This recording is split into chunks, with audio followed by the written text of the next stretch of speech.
Welcome to this explainer. Today, we're peeling back the layers of the financial world to expose the hidden mechanics of wealth.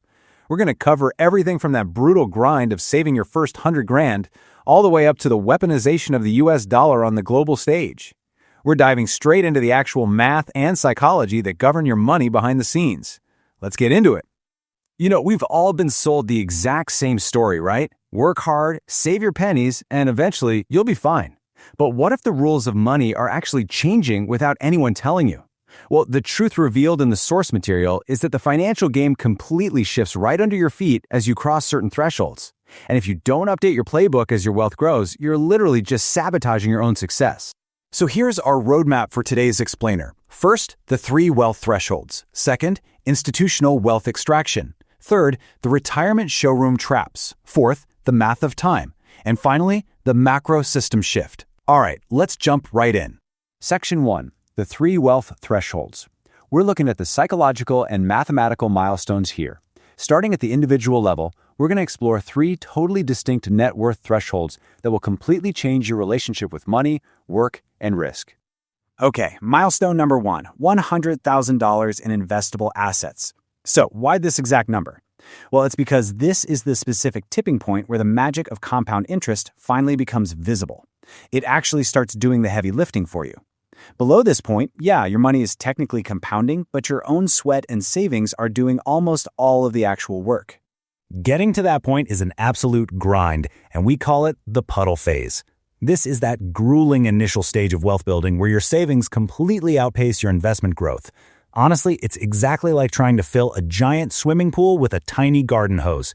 You're budgeting every single dollar, putting in so much effort, but the water level, it barely even seems to move. This is the danger zone. It's where 90% of people just throw their hands up and quit right before the math finally tilts in their favor. But hey, if you can survive the puddle phase, you'll eventually hit the second threshold, $500,000. Now, to be clear, this is not about buying super yachts or popping champagne every day. Not at all. It's about a fundamental shift in your mindset. You're moving away from survival fear, because at $500,000, you essentially become immune to unemployment. This level of wealth gives you what we call walkaway power. It's this incredible psychological immunity to catastrophic job loss. Suddenly, your employer's grip completely loosens, which actually makes you dangerously valuable. Why? Because you aren't operating out of pure desperation anymore. An empty threat from a boss just loses its sting. You can negotiate harder, speak your mind, or just walk away from a toxic job without facing total disaster. You finally have the ultimate leverage, the power to say no. And that brings us to the third big milestone, $2.5 million. This is where you cross the border into true generational wealth. It's the point where the actual physics of how you earn money completely flip upside down. We call this flip the inversion point. It's the exact threshold where your capital mathematically out-earns your time. Think about it. At this level, grinding out a 60-hour work week for a standard salary is literally an inefficient trade. It costs you opportunity. Your money's working so much harder than you are. So you have to shift your entire focus toward ownership, capital allocation, and equity, rather than just trying to slowly climb that old corporate ladder. Section 2, institutional wealth extraction. Let's look at how the big players weaponize financial structures. We're shifting gears from personal finance to see how massive institutions use perfectly legal, complex structures to extract wealth from retail investors and companies alike. You really have to be aware of the debt spiral.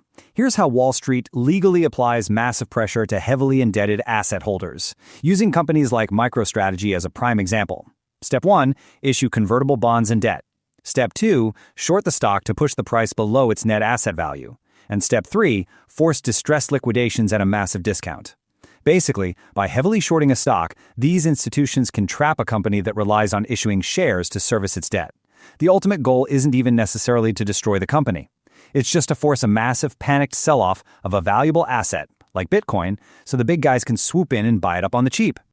Moving on to Section 3, the retirement showroom traps. Buying into the illusion of success. So let's zoom out to the finish line, retirement itself.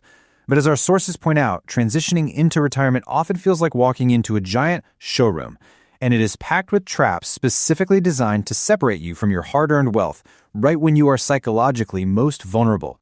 Just look at the stark contrast between the beautiful, emotional pitch of these success symbols versus their brutal mathematical reality over time. Take a vacation home. The pitch? Priceless family memories on the lake. The reality? Crippling property taxes, HOA fees, and relentless maintenance on a house that's sitting empty most of the year. Or how about RVs and boats? They promise total freedom on the open road, right? But the reality hits you with massive depreciation and endless storage fees. They're basically just money shredders on wheels. And variable annuities. They pitch guaranteed income for life, but often hide internal fees that silently compound against your balance. The showroom always sells you the symbol, but man, you end up paying for the reality. Section 4. The Math of Time. Redefining Social Security and Risk. We're going to stay at the retirement layer for a minute and totally subvert some fiercely debated conventional wisdom, specifically exactly when you should claim Social Security. So this challenges basically everything we've been taught. The standard advice is always delay claiming until you're 70 to maximize your break-even age and get the biggest possible check. But the actual mathematical reality shows a completely different strategy. Claiming at 62 can mitigate sequence of returns risk and protect your portfolio. Taking it early acts as a vital bridge, keeping your personal investments from being heavily drained if the market crashes early in your retirement.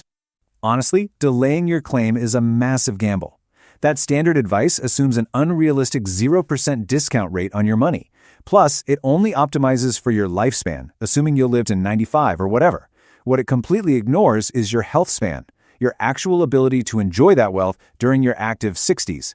By forcing yourself to withdraw from your portfolio early on just to survive while you wait for 70, you're vastly increasing your sequence of returns risk. You're basically trading your healthy, active go-go years for slightly bigger checks in your 80s when your physical mobility and desires are going to be vastly different. Section 5. The Macro System Shift, the Changing Rules of the Global Board. All right, for our final piece, let's zoom all the way out to the macro level. We have to look at the big picture here, because the very currency all this wealth is denominated in is going through a historic structural transition that affects literally every milestone we've talked about today. It helps to think of the US dollar as having a sort of commercial lease with the rest of the world, and we can map a direct timeline from absolute dominance to its current vulnerability. In 1945, Bretton Woods established the USD as the global reserve. Then in 1971, the US completely closed the gold window. Fast forward to 2022, and the global SWIFT payment system was weaponized, which effectively taught other nations that they need to seek alternative financial systems. And here we are in 2024, where global central banks are quietly hedging their bets against U.S. debt by buying up absolute record amounts of gold. But here's the critical takeaway from this explainer. This isn't some sudden doomsday scenario or an overnight collapse. It's actually a slow structural change in the measuring stick of money itself. It's a gradual, quiet inflation. And what that means is those perfectly calculated retirement numbers on your spreadsheet, they simply aren't going to buy what you thought they would 20 years from now. The entire measuring stick is changing shape. So as we wrap up this analysis, I want you to take a hard look at your entire financial plan and ask yourself one final question. If the invisible rules of money are rewriting themselves right now and the board is shifting from checkers to chess, are you still playing by the old rules? Whether it's surviving the puddle phase, dodging a showroom trap, or understanding these global macro shifts, the key is updating your mindset as the game evolves. Thanks for joining me for this explainer, and I hope this gave you the exact clarity you need to navigate the hidden rules of wealth.